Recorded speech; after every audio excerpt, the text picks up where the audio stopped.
The Nile is not just a river. Lessons in failure and becoming a human being. A book by a person called Anonymous. It begins with an extract from Samuel Beckett's Waiting for Godot.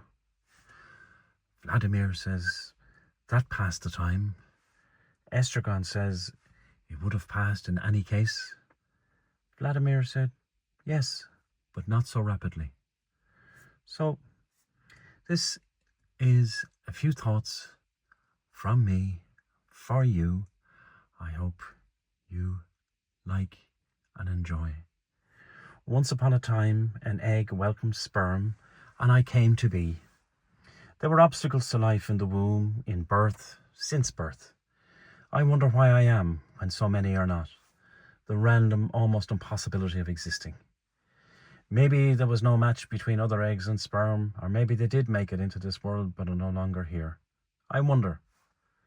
I am still here, still functioning, and so I offer these words from the frontier of my life in the hope that they may shed a little light, maybe a little humour as you navigate your own life, and hopefully live it in colour with every present breath, as it's the only one we have. I feel deep gratitude for what has been, hope for what can be, and thank you for reading and listening to these words, and maybe joining me for a portion of your precious time to explore a little of my ongoing attempt to learn from failure and to become a human being. Maybe everything you read happened as described. Maybe it didn't. Does it matter? Chapter 1. Conception, a walking stick, and death. The amniotic fluid protects the child. The elements that will constitute this child are being created and continue to grow. The child curls, its heart beginning to form and strengthen, maybe beating in harmony with the mother as it parasitically draws all that it needs from her. Probably not. It's more likely that their hearts were in opposition even at this embryonic stage. Mam knows little. I saw a picture of my dad and Mam when they were young. I'm sure they were dating at the time. The black and white added to their allure, granting the aura of film stars as they were both very attractive. My dad's image was frozen as he walked through the streets of Dublin, a moment of stillness. Not busy like today, but still youthful energy as he walked, maybe thinking of future possibilities. I look at him and I think I can see a wounded heart. His mother died of tuberculosis when he was 3. His sister was 5 and she cared for him. This became more important when his dad remarried and had another family. My dad was left, the new family becoming the priority. He was reared by his grandmother and aunt. Maybe he was on his way to visit them on this day when the photographer captured him so that I could come to his image in 2013 when he died in his 69th year, painfully, of bone cancer. He did not complain. He usually lifted his legs carefully into the car in what I'm sure was a futile attempt to minimize the pain that was his constant companion since his diagnosis 3 years previously. This was in addition to the heart attack a few years before. His wife was doing a good, maybe even an excellent job of killing him.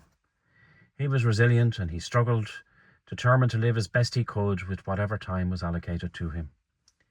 This was towards the end of days. This was in the future. The photograph. The attraction between 2 young people, both having left school at 14. One mother dead, abandonment, probably anxious attachment that could have been beaten out of them given the societal norms that valued silence among children. To be seen and not heard. Spare the rod and spoil the child.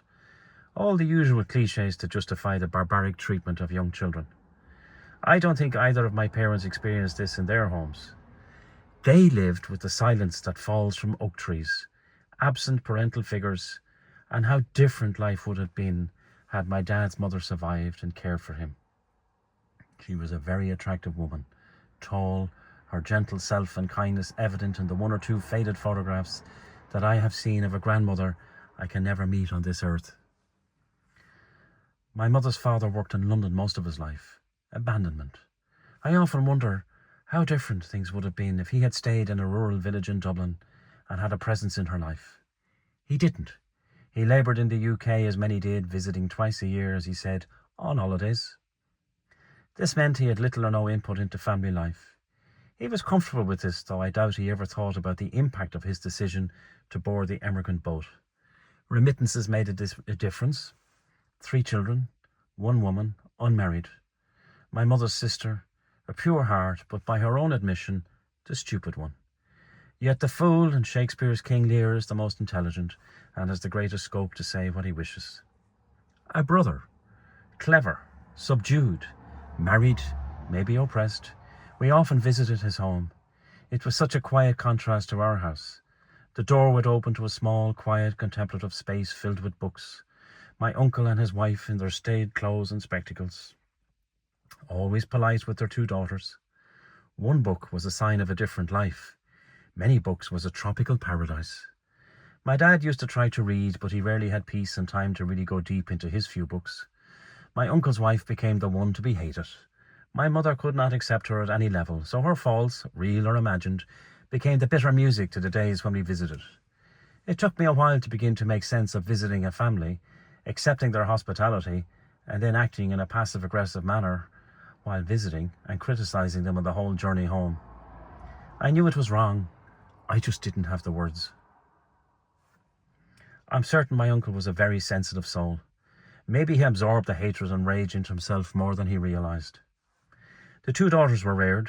He looked into the future and he added to the family pattern. Suicide in his 70s.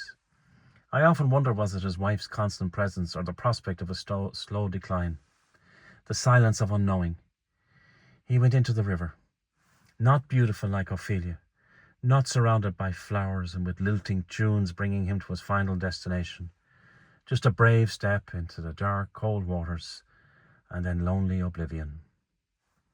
The youngest, my mother, highly intelligent, charismatic, spoiled, narcissistic, exceptional stamina and energy, eventually diagnosed with a personality disorder by a high-profile psychiatrist. My mother was also a snob, so paying significant fees for the best medical expertise was a given. Another exercise in futility. She would never accept a diagnosis. Another expression of Sisyphus pushing the rock up the hill each day to see it fall back down. Another waste of money hard-earned in a chemical furnace when both my parents eventually secured good stable jobs in the pharmaceutical industry.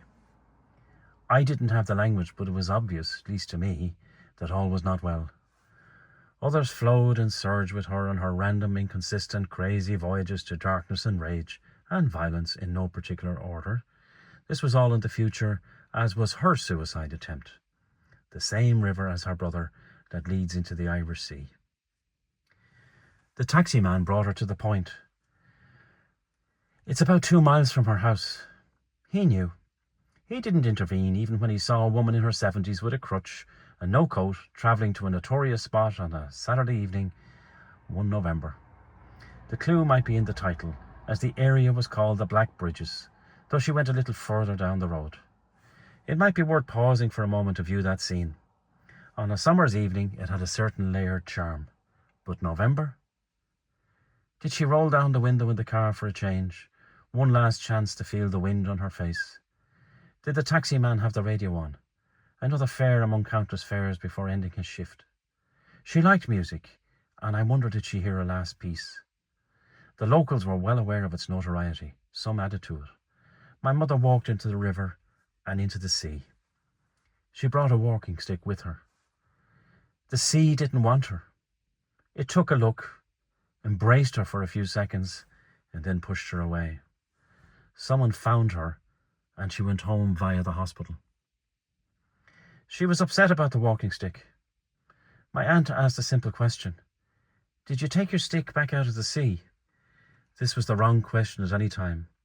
The full force of my mother's rage was deployed, and even with all her experience, my aunt was shaken. Maybe my mother was drinking deep and touching her deepest recesses, her existence. So whatever dirty water she swallowed cleansed her momentarily, and her rage was an elemental yes to life, even if the pain that brought her there would never go away. Old age was in her family's DNA when they avoid the temptation to kill themselves, because she was the only one that didn't succeed. Another example of her exceptional nature. Some drank themselves to death, Others took more poetic approaches. I feel for my uncle, because he was intending to emigrate to America as a young man. I think he would have done very well, but he failed a medical, and so his life took a different path. A different wife, 2 daughters, and a cold death in the murky waters of Malahide Estuary. His wife outlived him for another 20 years or so. The 2 girls grew into wonderful women with their own families. It was a privilege to attend her funeral, to reconnect with my cousins briefly as one of them read one of her mother's favourite Emily Dickinson poems, Because I Could Not Stop for Death, during the Mass. It was so dignified, and it moved me to tears as it linked us all to those visits to their home which resembled a library, a world devoted to the interior, to the intellect and soul, and away from conflict and madness.